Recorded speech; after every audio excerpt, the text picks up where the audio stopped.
really don't want to record this video. It is 8:30 on a Tuesday, and I've recorded this video like 5 times already. But, you know what? I have nothing else to do.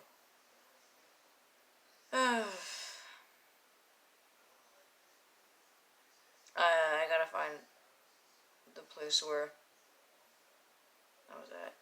I gotta read this all over again. Alright.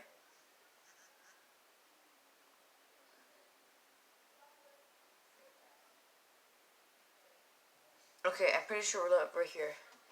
Morgan Stark, I love you 3000. Tony Stark, silently. Wow, turns off the lamp. 3000, that's crazy. Close the door, go to bed or I'll sell your toys. Night night. Cut to the living room where Pepper is reading a book sitting on the couch. Tony paces in front of the fireplace. Tony Stark, not that it's a competition, but she loves me 3000. You were somewhere in the low 6 to 900 range. Pepper scoffs. Tony Stark, what are you reading? Pepper Potts, oh, it's just a book on composting. What's new with composting, says Tony Stark. Pepper Potts, just Tony Stark. I figured it out, by the way. Pepper Potts, you know, just start talking about the same thing. Tony Stark, time travel. Pepper Potts, amazed? What? Wow, that's amazing and terrifying. Tony Stark, that's right. Pepper Potts, we got pretty lucky. Tony Stark, yeah, I know. Pepper Potts, a lot of people didn't. Tony Stark, no, I can't help everybody. Pepper Potts, it sort of seems like you can. Tony Stark, not if I stop. I can put a pin in it right now and stop. Pepper Potts, Tony, trying to get you to stop is one of the few failures of my life. Tony Stark smiles. I sometimes feel like I should put it in a lockbox and drop it at the bottom of the lake and go to bed. Pepper Potts, but would you be able to rest? Cut to a lab in the Avengers compound to see Bruce fiddling with buttons on a panel, Scott in his anime costume in front of the van with the back open to the quantum tunnel, Nat and Xavier beside Bruce. Bruce. Okay, here we go. Time travel test number 1. Scott, fire up the van thingy. Scott opens the portal. Steve Rogers. Breakers are set. Emergency generators are on standby. Bruce Banner. Good. Because if we blow the grid, I don't want to lose Tiny here in the 1950s. Scott, Nat, and Cap giving Bruce a panic look. Scott like, excuse me? Natasha, he's kidding. In a hushed tone, Bruce. Hushed tone to Bruce. You can't say things like that. Bruce, just, it was a bad joke. Natasha, you were kidding, right? Bruce, whispering to Nat, I have no idea. We're talking about time travel here. Either it's all a joke or none of it is. Loudly give Scott a thumbs up. We're good. Get on your helmet, Scott. I'm going to send you back a week, let you walk around for an hour, then bring you back in 10 seconds. Make sense? Scott Lang. Perfectly not confusing. Steve Rogers. Good luck, Scott. You got this. Scott Lang. You're right. I do Captain America. Bruce presses a button. Scott disappears into the quantum tunnel. Bruce Banner. On the count of 3. 3, 2, 1. Bruce presses a button, and someone in the Ant-Man suit comes back. A teenager appears out of it. Teen Scott. Galaxy doesn't feel right. Steve, what is this? Bruce, what's going on? Natasha. Who is that? Pushes another couple and he pushes a couple buttons trying to fix the problem. Bruce, hold on, panicking. Natasha, is that Scott? Teen Scott. Yes, it's Scott. Teen Scott gets sucked back into the quantum tunnel and appears to be an old man in the Ant-Man suit. Old Scott, ow, my back. Steve, what is this? Bruce, can I get a little space here? Steve, yeah, can I bring him back? Bruce, I'm working on it, tapping the side of the button pad, trying to pull back Scott. After a moment, another person appears in front of him. This time it's a baby in the Ant-Man suit. Steve, it's a baby, seriously. Bruce, it's Scott. Steve, as a baby. Bruce, he'll grow. Steve, bring Scott back. Bruce, motioning Nat. When I say kill the power, kill the power. Natasha, oh my god, rapidly walks near the generator. Bruce, and kill it! Nat pulls on the lever and everything shuts down. Scott, the normal Scott, gets spewed back out again. Scott Lang, somebody pee my pants. Natasha, oh thank god, Scott. But I don't know if it was baby me or old me. Or just me. Bruce holds up his hands in a dramatic way. Time travel. Steve says nothing. He simply shakes his head and walks away. Bruce, what? This is an absolute win. We cut to see Steve sitting outside the Avengers compound, staring at the floor, deep in thought. He looks beat. The only possibility of victory now, an opportunity. He looks up as a defining noise breaks the silence in the distance. As he looks, we see an Audi R8 speeding towards the entrance. The car pulls over to Cap, but goes a little bit too far, then reverses to Cap. We see Tony roll down the window to look at Cap. Tony, with a long face, let me guess, he turned to a baby. Steve, among other things, yeah, what are you doing here? He gets out of the car and walks to the back. Tony ignores Steve's question. That's the EPR paradox. Instead of pushing length through time, you might have wound up pushing time through length. It's tricky, dangerous. Somebody should have cautioned you against it. Steve, you did. Tony, oh, did I? Acting like you did not. There's the Tony we know. Thank God I'm here. Regardless, I fixed it. He holds up his right hand with a device on it. A fully functioning time-space GPS. I just want peace.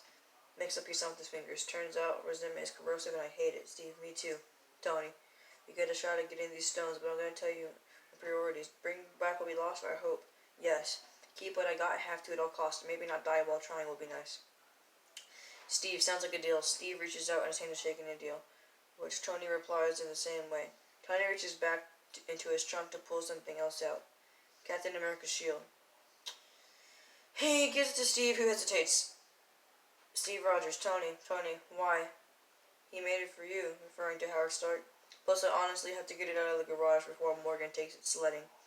Steve fits his armor to the shield. Steve Rogers. Thank you, Tony. Get that little quiet. Didn't bring one for the whole team. Hesitates. We are getting a whole team right, Steve. We're working on that right now. Cut to the Benatar landing in the yard of the Avengers compound. Scott sitting having a taco and some nachos at the bench. And everything falls out of the taco as the Benatar lands. Nebula and Rocket walk out the ship and pass Scott. Rocket. Hey, where's Big Green? Scott, kitchen, I think. Jim himself sees Nebula. That's awesome. Nebula into an earpiece. Brody, careful in re-entry. There's an idiot on the landing zone. She walks away. Moments later, just as Scott is getting back to his senses, Brody lands right in front of him without warning. This time, Scott is so surprised he drops the whole taco. Scott, oh god, Brody, what's up, regular-sized man? As Brody walks away, Bruce walks out of the compound, seeing that Scott dropped his lunch. He hands 2 tacos from his own lunch to Scott. Scott takes it while giving Bruce a puzzling look at the act of kindness. Cut to Bruce sitting at the utility car as they traverse the green countryside Norway. They pass a sign that says, "Welcome to New Asgard, please drive slowly." They stop at a small town on a port. Bruce and Rocky get out of the car and look around at the remaining Asgardians living like normal humans at a port. I'm so stupid. Rocket, kind of a step down from the Gold Palace, from an Avenger Highness and whatnot. Bruce, hey, have a little compassion, pal. First they lost Asgard, then half the people. They're probably just happy to have a home.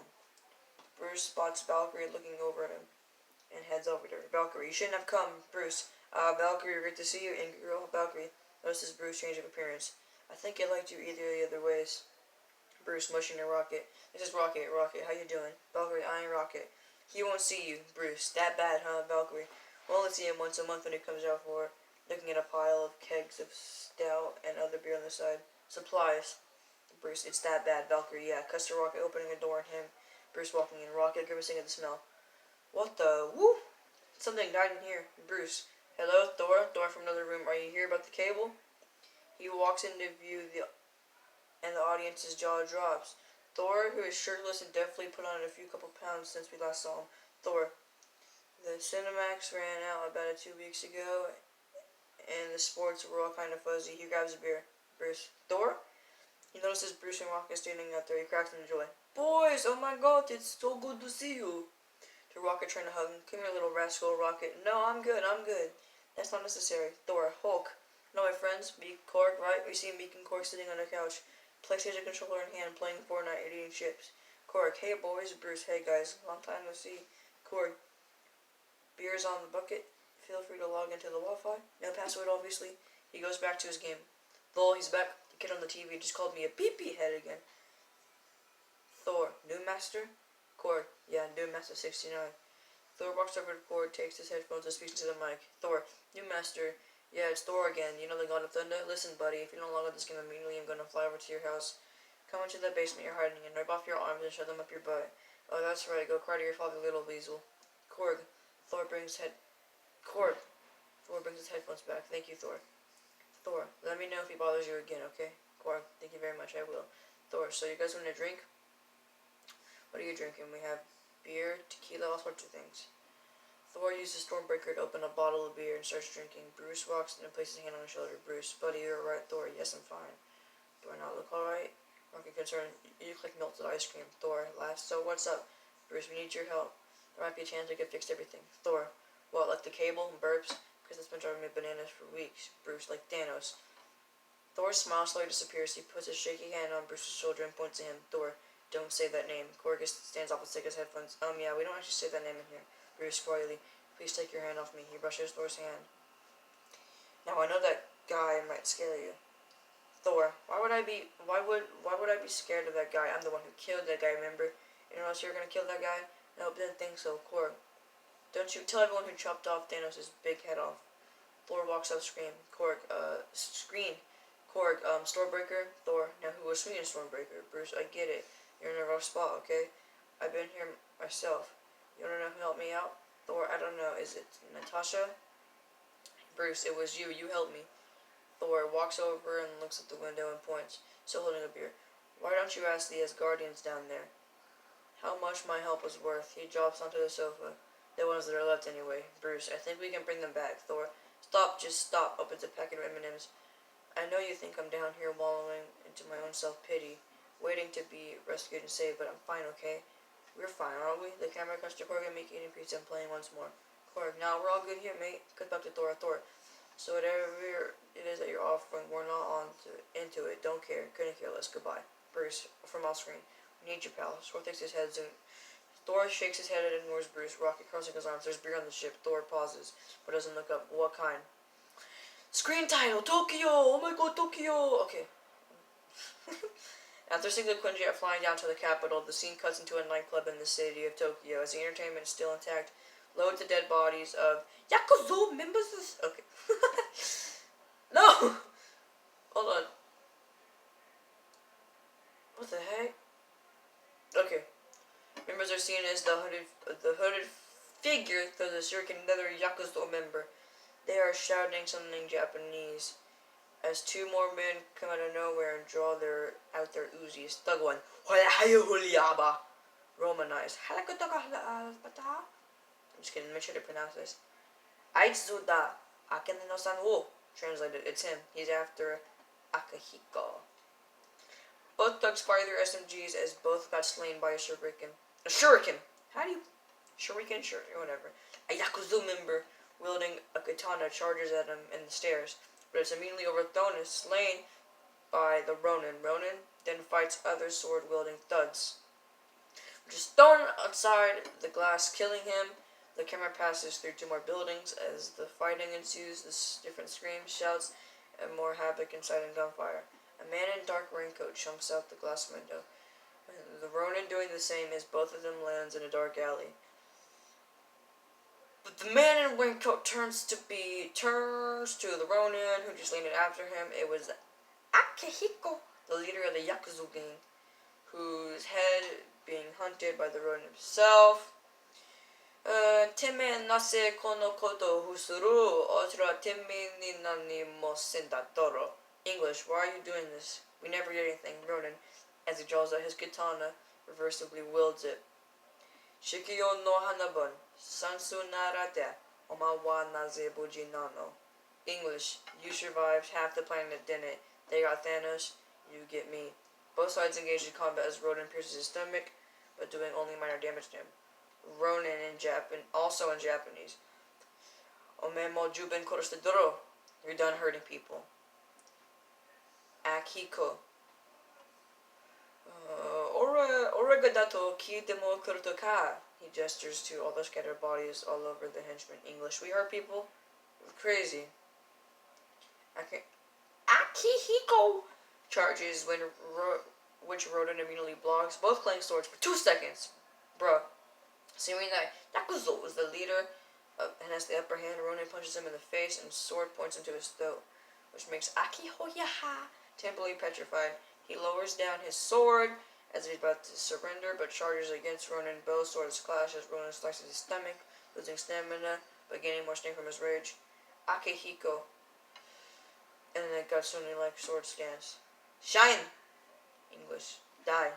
They both draw their katanas and their sword fight continues. Ronin is clearly a better fighter, but Akihiko is quite experienced. They clang swords, and for a second looks like Akihohiha has the upper hand swinging at Ronin's neck.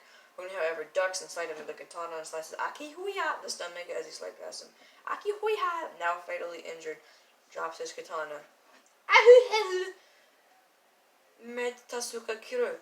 Omeni nan dirma yoro. Nani go hoshi. English. Wait, help me, I'll give you anything. What do you want? Ronin, raising his katana in English. What I want, you can't give me. He thrusts his blade downwards in the haki hula hali ba stomach. The body of the Japanese falls to the ground. Ronin stabs the sword and wipes it off his gauntlet, ridding off the blood ridding it off the blood of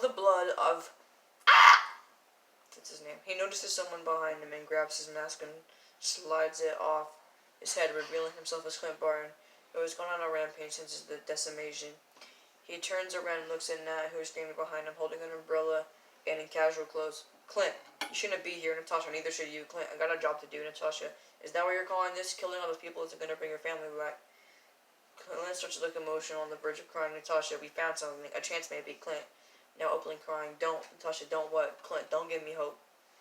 Natasha, I'm sorry. I couldn't give it to you sooner. You got to the Avengers compound where we see Thor in a hoodie drinking a beer walking through the compound's testing chamber. Tony's also there walking behind Thor. Tony to Thor.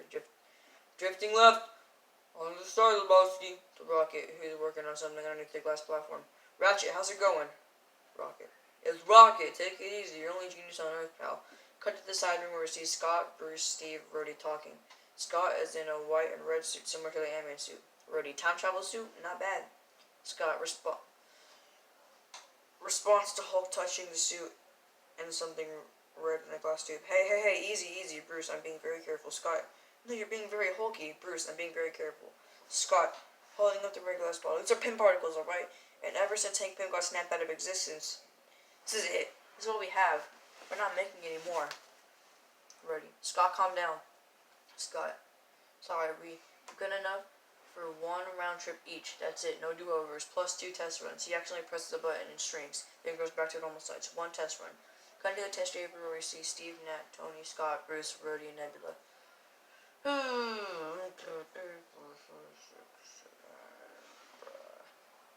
See under the control panel. Okay, Scott. Alright, I'm not ready for this. Clint.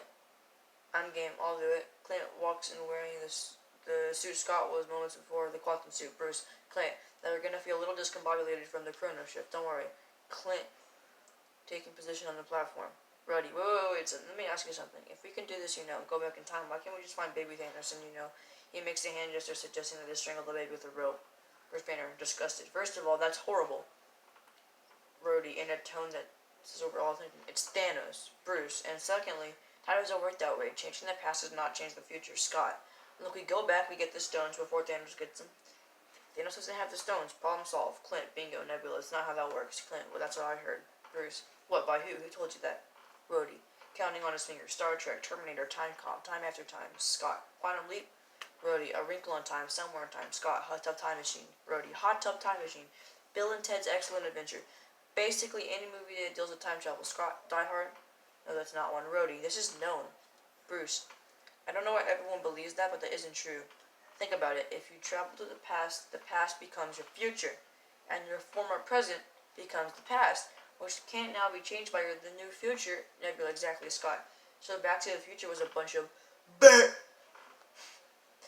Bruce turning to Clint. Alright, Clint. We're going in 3, 2, 1. A helmet similar to Ant-Man, but white and more visible face pops